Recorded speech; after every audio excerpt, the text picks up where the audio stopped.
Selamat datang di biografi Prabowo Subianto, atau seperti yang saya suka menyebutnya, Prabowo dari The Other Way hingga The One Way.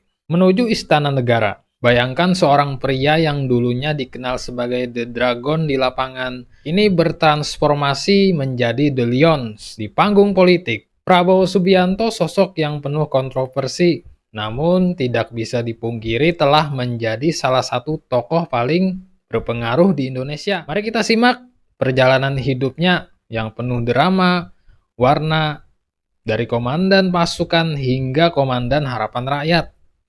Siap-siap untuk tersenyum, terkejut, dan mungkin sedikit terhibur dengan kisah-kisah menarik tentang Prabowo. Lahir pada 17 Oktober 1951, Prabowo Subianto adalah putra dari Bengawan Ekonomi Indonesia, Sumintro Jojo Hadikusumo. Wah, Prabowo ini kan anak ekonom terkenal. Mungkin dia punya modal besar untuk membeli saham popularitas. Dan ternyata dia berhasil. Dari kecil, Prabowo sudah akrab dengan politik dan kekuasaan. Ayahnya adalah tokoh penting di masa Orde Lama dan Orde Baru. Namun Prabowo memilih jalan berbeda, yaitu militer. Wah, jadi anak politisi, tapi malah jadi tentara. Kayaknya seperti mencari perhatian dengan cara lain, yaitu dengan seragam dan senjata.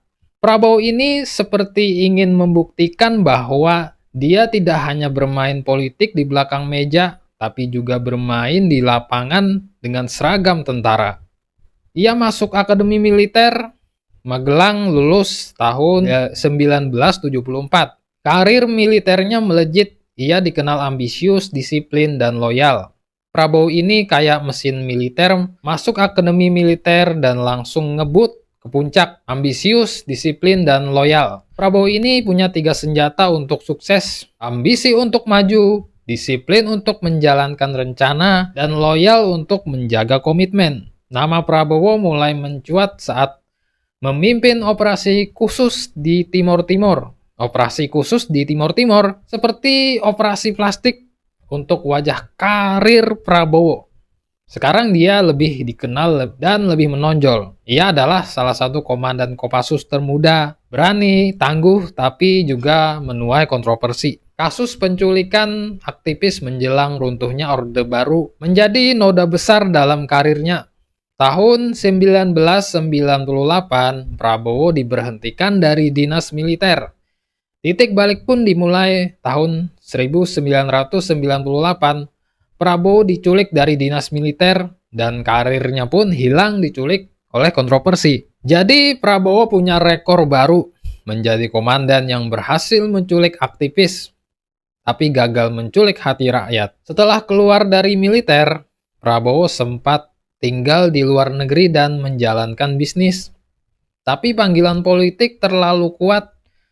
Prabowo keluar dari militer, lari ke luar negeri, tapi malah balik lagi ke Indonesia buat jadi politikus. Mungkin dia mikir, daripada lari dari kontroversi, mending lari ke pilpres aja. Atau Prabowo keluar dari militer, coba hidup tenang di luar negeri. Tapi ternyata politik kayak magnet, terus aja narik dia balik ke Indonesia. Pada tahun 2004, dia pernah mencoba maju dalam konvensi Partai Golkar, namun tersingkir dari kandidat lain. Prabowo coba ikut konvensi Golkar, tapi hasilnya seperti aku cuma jadi penonton, bukan jadi pemain.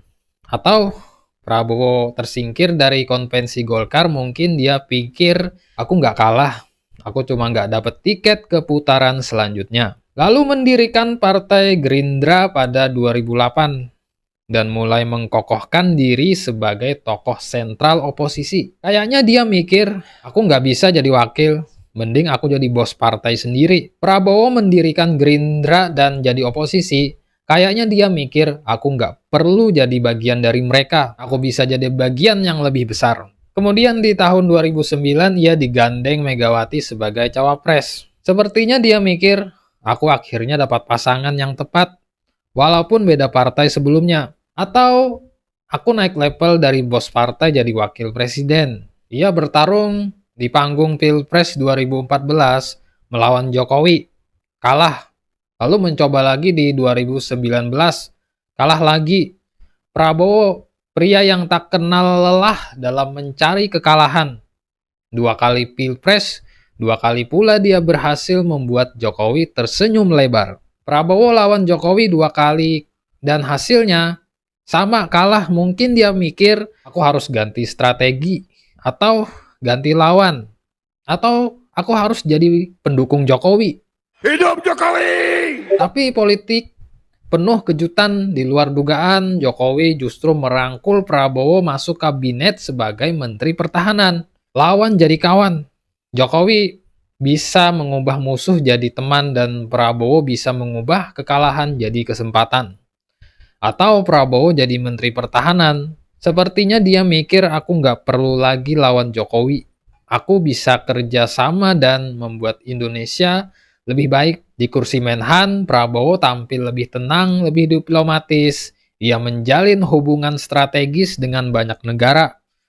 Citranya pun mulai berubah. Dari sosok keras, jadi negarawan. Prabowo dari pria keras jadi pria lembut. Dari Menhan yang gentle, menjalin hubungan dengan banyak negara. Sepertinya dia mikir, aku nggak perlu teriak-teriak lagi. Aku bisa diplomatis dan dapat hasil yang lebih baik. Atau Prabowo berubah total dari warrior jadi diplomat. Sepertinya dia mikir, aku nggak perlu pakai otot lagi. Aku bisa pakai otak dan diplomasi. Tahun 2024, ia mencalonkan diri lagi. Tapi kali ini berbeda. Karena kita didukung oleh Presiden ke-7. Ia mendapat dukungan dari penguasa, menggandeng Gibran Rakabuming Raka, putra Presiden Jokowi. Banyak yang bilang inilah momen yang ditunggu-tunggu Prabowo seumur hidupnya. Prabowo, calon presiden yang konsisten dalam kegagalan. Mungkin dia mikir, aku akan menang suatu hari nanti. Atau mungkin aku akan jadi legenda kekalahan. Prabowo akhirnya dapat support system yang tepat.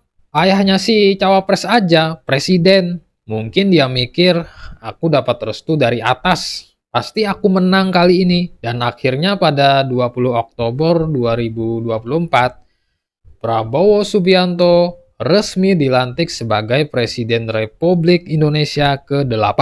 Dari rival jadi presiden, mungkin dia mikir, aku sudah menang. Sekarang aku bisa buat Jokowi bilang, selamat ya Prabowo. Perjalanan puluhan tahun itu akhirnya mencapai garis akhir, atau mungkin justru garis awal dari babak baru sejarah bangsa. Atau Prabowo presiden baru, mungkin dia mikir, aku sudah mencapai garis akhir, tapi sekarang aku harus berlari lebih cepat untuk memenuhi janji kampanye. Dengan suara bergetar dan mata yang tampak berkaca-kaca, Prabowo menyampaikan sumpah jabatan di depan orang yang dulu pernah ia lawan dan kini ia pimpin. Banyak yang tak percaya, bahkan mungkin ia sendiri pernah ragu. Tapi inilah politik, inilah demokrasi, tempat di mana segala kemungkinan bisa menjadi kenyataan. Perjalanan panjang akhirnya sampai di puncak. Prabowo Subianto, dulu jenderal, kini Presiden Republik Indonesia ke-8. Waktu telah mengubah banyak hal. Lawan jadi kawan, kritik jadi koalisi, dan yang dulu di luar kekuasaan, kini memegang kendali. Rakyat memilih, tapi sejarah yang akan menilai. Apakah ini awal dari harapan baru, atau hanya babak lanjutan dari cerita lama dengan pemeran berbeda? Karena di negeri ini, janji selalu besar, tapi rakyat cuma ingin satu, ditepati. Setelah sekian kali nyalon, akhirnya dapat juga. Katanya sih, ketekunan tidak mengkhianati hasil, walau kadang yang bantu hasilnya bukan cuma ketekunan. Presiden baru, harapan baru, tapi ya harapan kan gratis. Kenyataannya sih, kita tetap bayar pajak, bayar tol, bayar hidup. Pak Prabowo sekarang di puncak kekuasaan, tinggal kita lihat apakah ini babak baru, perubahan, atau cuma spin-off dari pemerintah yang sudah kita tonton berkali-kali. Rakyat sudah milih, sekarang waktunya nonton. Tapi ingat, kita bukan cuma penonton, kita juga yang bayar tiketnya.